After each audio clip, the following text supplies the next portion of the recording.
You ever have a moment where someone says something so unexpected, it feels like the ground beneath you just vanishes?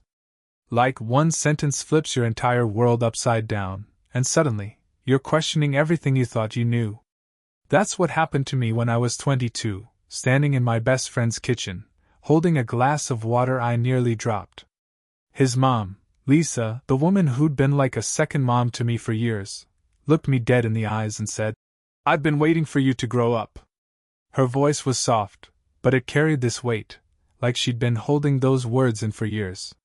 My heart stopped. I mean, what do you even say to that? This wasn't just some casual comment. Her eyes were locked on mine, and there was this intensity. Like she meant it in a way I wasn't supposed to understand, but I did. I'd known Lisa since I was 12, back when she was just my buddy Jake's mom, making us sandwiches and driving us to soccer practice.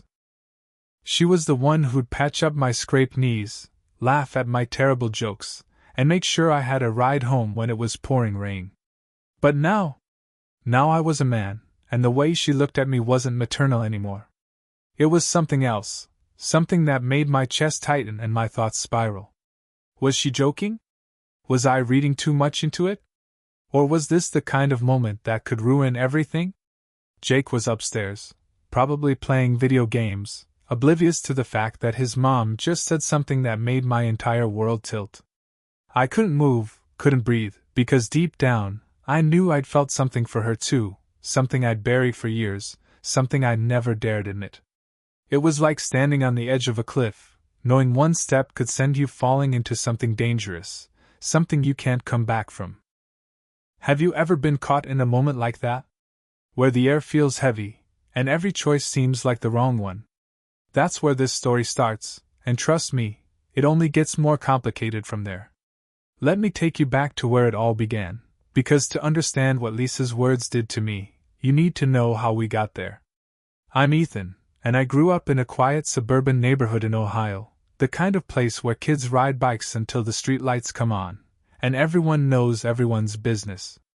Jake and I had been best friends since middle school. We met on the first day of 6th grade when he accidentally kicked a soccer ball into my face during gym class.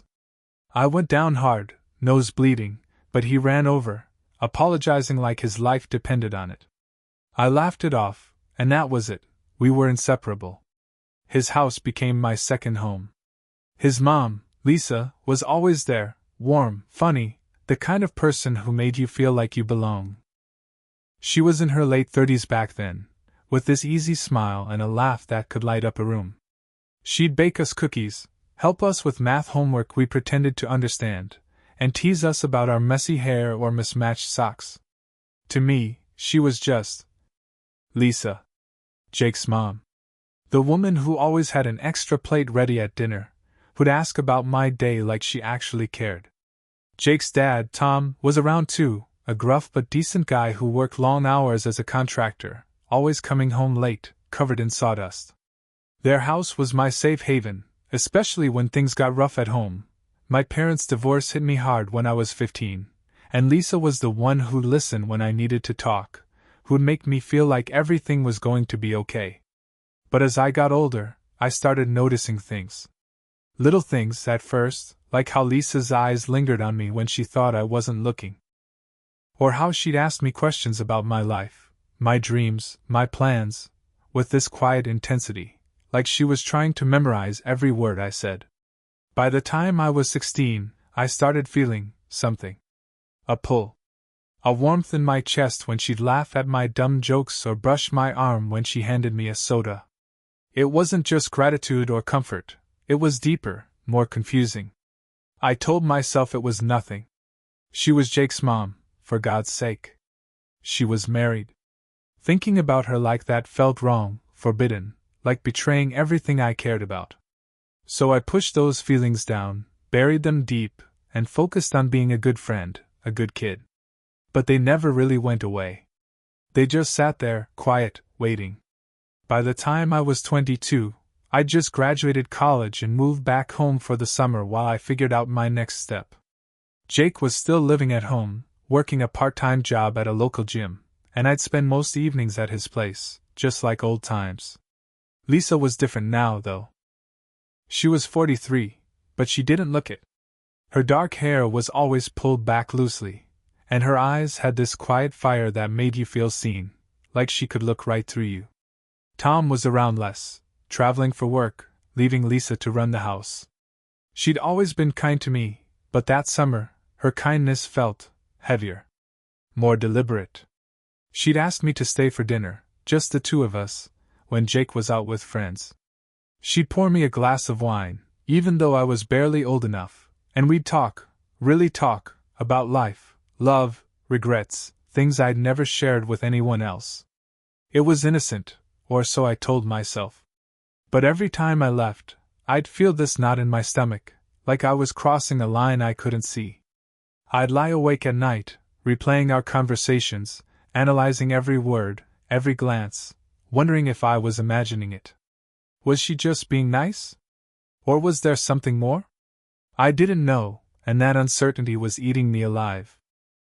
That's the context for that moment in the kitchen. It was a humid July evening, the kind where the air feels thick and sticky, and Jake had run upstairs to grab his phone. I was standing by the sink, filling a glass of water, trying to act normal, when Lisa walked in. She was wearing this simple sundress, her hair loose, and she looked at me like she'd been waiting for that exact moment. "I've been waiting for you to grow up," she said, and the air changed. It wasn't just words, it was a confession, a challenge, a question. My mind raced. Was she saying she'd felt something too? Had she seen the way I looked at her, the way I lingered a little too long when she smiled? Or was I projecting my own guilt, my own forbidden thoughts onto her? I mumbled something stupid like, "What do you mean?" But she just smiled, this small, knowing smile, and walked away, leaving me standing there, heart pounding, the glass trembling in my hand. I knew, in that moment, nothing would ever be the same. The days after Lisa's words were a blur of confusion and guilt. I couldn't stop replaying that moment in my head, her voice soft but heavy, her eyes locked on mine, the way the air felt charged, like a storm about to break. I avoided Jake's house for a week, making excuses about work or family stuff, but the truth was, I was scared. Scared of what she meant, scared of what I felt, scared of what might happen if I saw her again. I'd lie in bed, staring at the ceiling, trying to make sense of it. Had she really said that? Was she just teasing, or was there something deeper? And why couldn't I stop thinking about her? Jake kept texting, insisting I come over for a barbecue, and I couldn't keep dodging him forever. He was my best friend, the guy who'd been there through every high and low. I couldn't let this, whatever it was, ruin that. So I went, telling myself I'd keep it together, act normal, pretend that moment in the kitchen never happened. When I showed up, Lisa was all smiles, passing out burgers, teasing Jake about his grilling skills like nothing had changed. She was wearing a light blue top and jeans, her hair tied back, looking every bit like the mom I'd always known. But every time our eyes met there was this flicker, something unspoken, something dangerous. It was like we were sharing a secret no one else could see. I tried to focus on Jake, on the normalcy of it all, laughing at his dumb jokes, grabbing a beer, talking about nothing important. But my mind was elsewhere, stuck on her, on that moment, on the way her voice had sounded.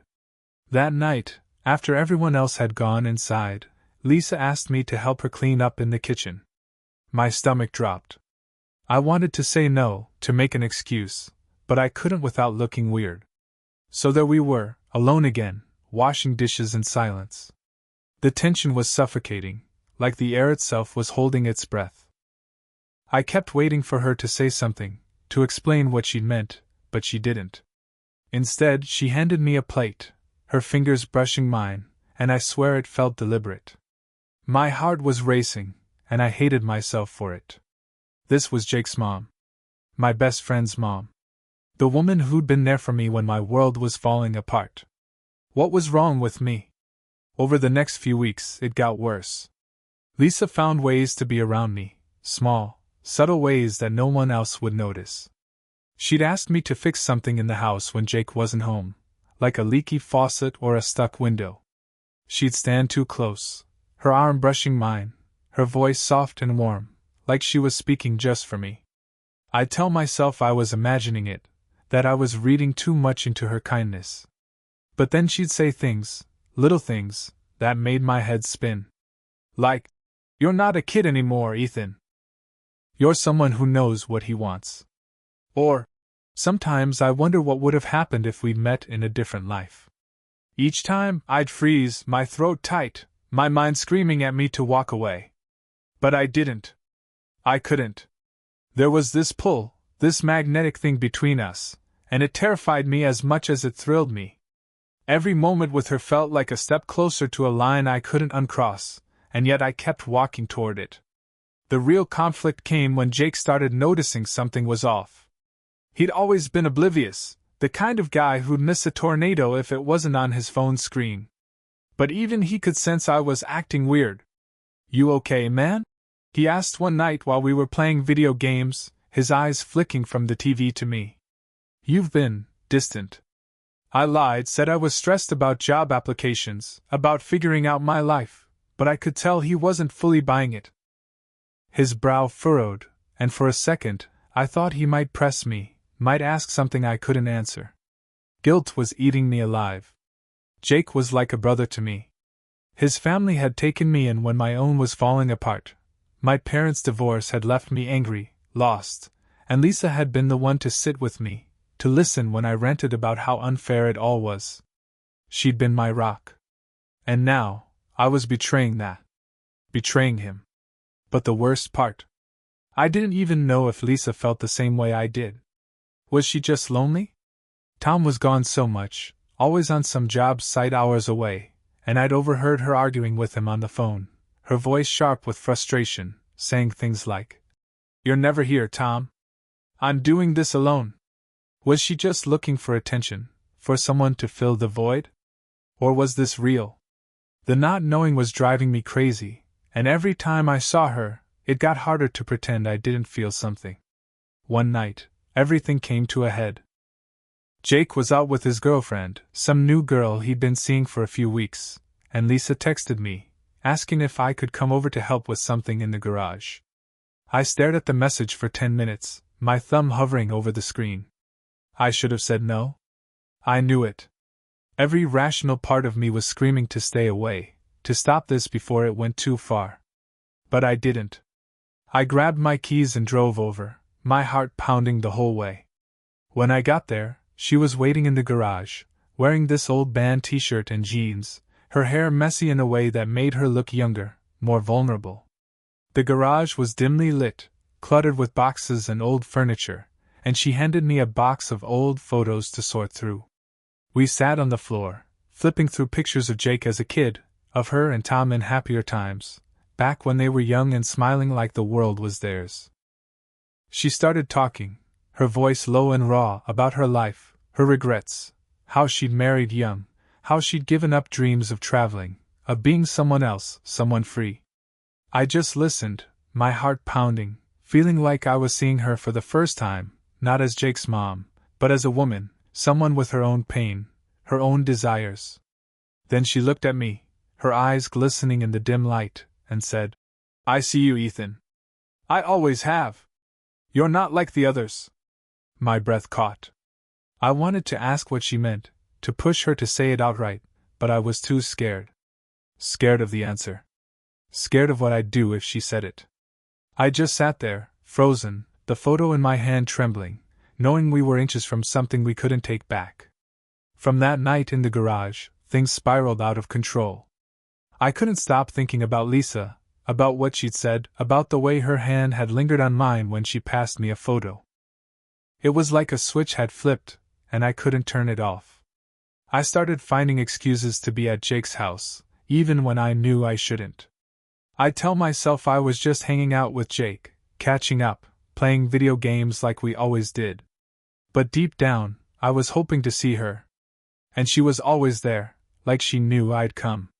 Our conversations grew longer, more personal, more dangerous. She'd tell me about her childhood, growing up in a small town where everyone expected her to settle down young, to be the perfect wife, the perfect mom. She'd talk about her fears, about feeling like her life was slipping away, like she'd missed her chance to be something more. I'd listen, hanging on every word, and then I'd share things I'd never told anyone, not Jake, not my parents, not even my closest friends. Things like how lost I felt after college, how I was terrified of failing, of never being enough.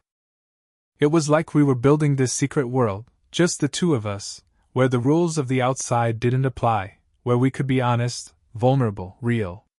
But the guilt was always there, gnawing at me like a splinter I couldn't pull out. Every time I laughed with Jake, every time I saw Tom's truck in the driveway, I'd feel this sick twist in my gut. I was crossing lines I couldn't uncross, betraying the people who'd been there for me when I had nothing. Jake was my best friend, the guy who'd stayed up with me all night when my parents split, who'd driven me to school when my car broke down, who'd always had my back. And Lisa? She'd been my anchor, the one who'd made me feel like I wasn't alone in the world. Now I was risking all of that for something I couldn't even name. And yet I couldn't stop. Lisa was like a drug. Every look, every word, every accidental touch made me want more. I started noticing things about her I hadn't before. The way she tucked her hair behind her ear when she was nervous. The way her laugh changed when it was just us, softer, more real, like she was letting me see a part of her no one else did. I was falling for her, and I hated myself for it, but the feeling was stronger than the guilt, stronger than reason. The tension kept building, and so did the risks. One night, Jake almost caught us. We were in the living room, talking quietly while he was supposed to be asleep upstairs. Lisa had her hand on my arm, her voice low as she told me about a trip she'd taken alone years ago, before she married Tom, to a little beach town where she'd felt free for the first time in her life. The air was thick with everything we weren't saying, with the weight of what we both knew was there. Then Jake walked in, bleary-eyed, his hair a mess, asking why we were still up. I stammered something about helping with a project, my face burning, but Lisa just smiled, calm as ever, and said, "Ethan's just keeping me company." But the way she said it, the way her eyes flicked to mine, made my heart race. Jake didn't push it, just grabbed a glass of water and shuffled back upstairs, but I could tell he was starting to wonder. His eyes lingered on me a second too long, like he was trying to piece something together. I felt like I was drowning in guilt, but even that wasn't enough to make me stop. Things got even more complicated when Tom came home for a longer stretch. He'd been gone for weeks, working on some big project out of state, but now he was back, and his presence changed everything. He was gruff, distant, always barking orders or complaining about work, and I could see why Lisa felt alone. I'd hear them arguing sometimes, their voices muffled through the walls, her tone sharp and his defensive. It made me ache for her, but it also made everything harder. I couldn't just show up anymore, couldn't find excuses to be alone with her without raising suspicion. And yet she'd still find ways, small, reckless ways, to keep me close. A text asking me to grab something from the store for her. A quick conversation in the driveway when Tom was inside watching TV. Each moment felt like a stolen breath, a fleeting escape from reality, and I was drowning in it, addicted to the rush of being near her. The breaking point came during a neighborhood block party, one of those end-of-summer things where everyone gathers in the cul-de-sac, grilling burgers, playing music, kids running around with sparklers. Jake was there, flirting with his girlfriend, Tom was drinking beer with the neighbors, and Lisa was in her element, laughing, charming everyone, her smile lighting up the night. But her eyes kept finding mine, even in the crowd, like we were the only two people there. At one point, she asked me to help her grab more drinks from the garage. I knew it was a bad idea, knew it the second she said it, but I followed her anyway, my pulse hammering in my ears. Inside, she closed the door behind us, and the noise of the party faded to a dull hum. Before I could say anything, she stepped close, too close, and said, "I can't keep pretending, Ethan. Can you?" Her voice was barely a whisper, but it hit me like a tidal wave. My heart was pounding so hard I thought it might burst. I wanted to kiss her, to tell her I felt the same, to let go of every fear and just give in. But the weight of everything, Jake, Tom, my own morals, crashed down on me. I stepped back, my voice shaking, and said, "We can't do this." Her face fell, and for the first time, I saw her vulnerability, raw and unguarded, like I'd just broken something fragile. She nodded, like she'd expected it, and walked out, leaving me standing there, alone, feeling like I'd just lost something I'd never really had. After that night, everything changed. Lisa stopped finding excuses to be alone with me. She was still kind, still Lisa, but there was a distance now, a wall we'd both built to protect ourselves. I kept waiting for her to say something, to pull me back into that secret world we'd created, but she didn't. And maybe that was for the best. I started spending less time at Jake's, throwing myself into job applications, interviews, anything to keep my mind off her.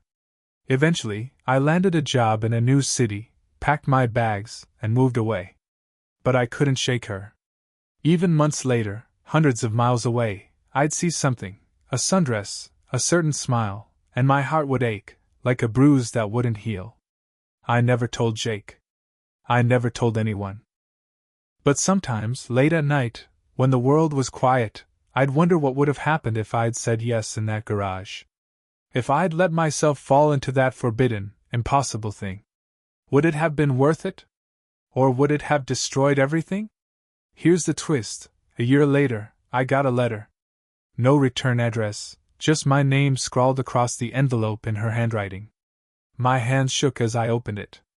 Inside was a single photo, a picture of me and Jake from years ago, laughing in their backyard, our faces smeared with ice cream from some long-forgotten summer. On the back, she'd written, "You were always more than enough." I stared at those words for hours, trying to unravel them. Was it closure? An apology? A final confession of something we'd never fully acknowledged? I'll never know, because I never reached out. I couldn't.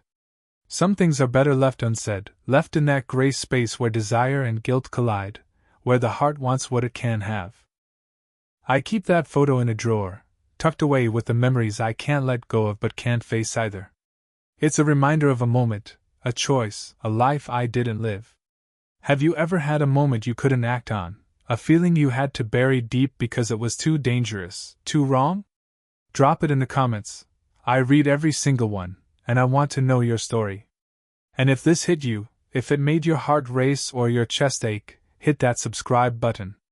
There's more where this came from, stories of hearts caught in places they shouldn't be, of secrets that burn and choices that haunt. Like, share, and let me know, would you have walked away, or would you have stayed? 1.